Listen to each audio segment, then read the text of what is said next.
প্রণালীর দ্বিতীয় ক্লাসে আপনাদের স্বাগতম। এর আগের ক্লাসে আমরা কয়েকটা প্রণালী নিয়ে আলোচনা করেছিলাম এবং আপনারা বুঝতে পেরেছেন যে কত সহজেই এই প্রণালীগুলো আপনারা মনে করতে পারছেন। তারই আলোকে দ্বিতীয় ক্লাসে হাজির হয়ে গেলাম প্রণালীগুলোকে আরও সহজে আপনাদের মনে গেঁথে দেওয়ার জন্য। আমরা তো এই অধ্যায়টা প্রায় অনেকে বাদ দিয়েই থাকি, শুধু ভুল হয় বলে, কিন্তু এখন থেকে আর বাদ দিতে হবে না ইনশাল্লাহ। আপনারা এভাবে যদি পড়ে থাকেন প্রণালীতে আর কখনোই সমস্যা হবে না। তারই আলোকে দেখেন এখানে বসফরাস প্রণালী, আমরা জানি যে বসফরাস প্রণালী বলে একটা প্রণালী রয়েছে, যেই প্রণালী আমরা এভাবে মনে রাখবো যে এই কৃষ্ণ ভূমধ্যসাগরের বস, অর্থাৎ এই দ্বারা দুইটা মহাদেশকে বোঝানো হচ্ছে, এতে এশিয়া এবং রস্যইতে ইউরোপ। এবং কৃষ্ণ এবং ভূমধ্যসাগর, এই দুইটার দ্বারা কৃষ্ণ সাগর এবং ভূমধ্যসাগর। আগেই বলেছিলাম যে সাগর বা মহাসাগরগুলো এই প্রণালীর দ্বারা যুক্ত হয়ে থাকে এবং মহাদেশ বা ভূমি এলাকা এগুলো পৃথক হয়ে থাকে। তো তারই আলোকে তাহলে আমরা প্লাস এবং মাইনাস দিয়ে এভাবে মনে রাখবো যে এশিয়া এবং ইউরোপ। আর মাইনাস হবে অর্থাৎ পৃথক হবে এই প্রণালীর দ্বারা, সেটা হচ্ছে এখানে সাগরের নাম হবে, এটাই ধরেন মাইনাস।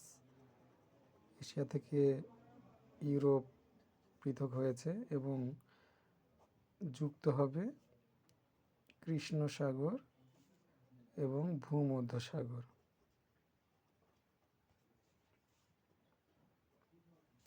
এরপরে দারদানে নিস প্রণালী আমরা এভাবে মনে রাখবো যে এই দাদাম মোরাই জিনা, অর্থাৎ আবারও সেই এই দ্বারা এশিয়া প্লাস মাইনাস ইউরোপ, মানে এশিয়া থেকে ইউরোপকে পৃথক করেছে। এই দাদা দ্বারা দাদার নিচকেই বোঝানো হচ্ছে। আর মোরাই জিনা অর্থাৎ মরা দিয়ে মর্মর সাগর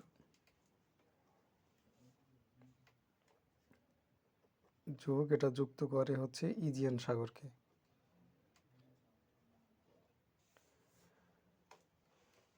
এরপরে দেখেন জিব্রাল্টার প্রণালী, খুবই গুরুত্বপূর্ণ একটা প্রণালী, যেটা অনেক পরীক্ষাতে এসেছে পূর্বে। এটা আমরা এভাবে মনে রাখবো, ইউরোপ ও আফ্রিকায় ভুয়া জেব্রা পাওয়া যায়।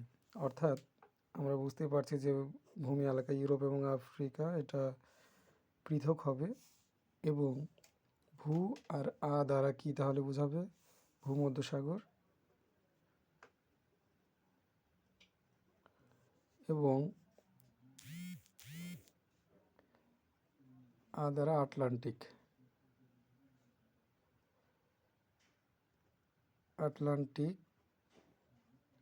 মহাসাগর, এটা যুক্ত হবে এবং পৃথক হবে হচ্ছে এই ইউরোপ এবং আফ্রিকা। এরপরে দেখেন ইংলিশ চ্যানেল, এটা একটা অন্যরকম টেকনিকের সাহায্যে, অর্থাৎ এটা একটু অন্যরকম। এই যে দেখতেই পাচ্ছেন ফ্রান্স ও ব্রিটেনের ইংলিশ চ্যানেলে যেটা আমি বানিয়েছি, এটা খুবই দুষ্টু ছেলেপেলেও আগ্রহী হবে এবং এটা আমার মনে হয় যে কখনো কেউ আর ভুল করবে না। অর্থাৎ এর দ্বারা ফ্রান্স এবং ব্রিটেন হচ্ছে পৃথক এবং ইংলিশ চ্যানেলে যেটা যুক্ত হয় সেটা হচ্ছে উত্তর সাগর এবং আটলান্টিক, এটা যুক্ত হয়।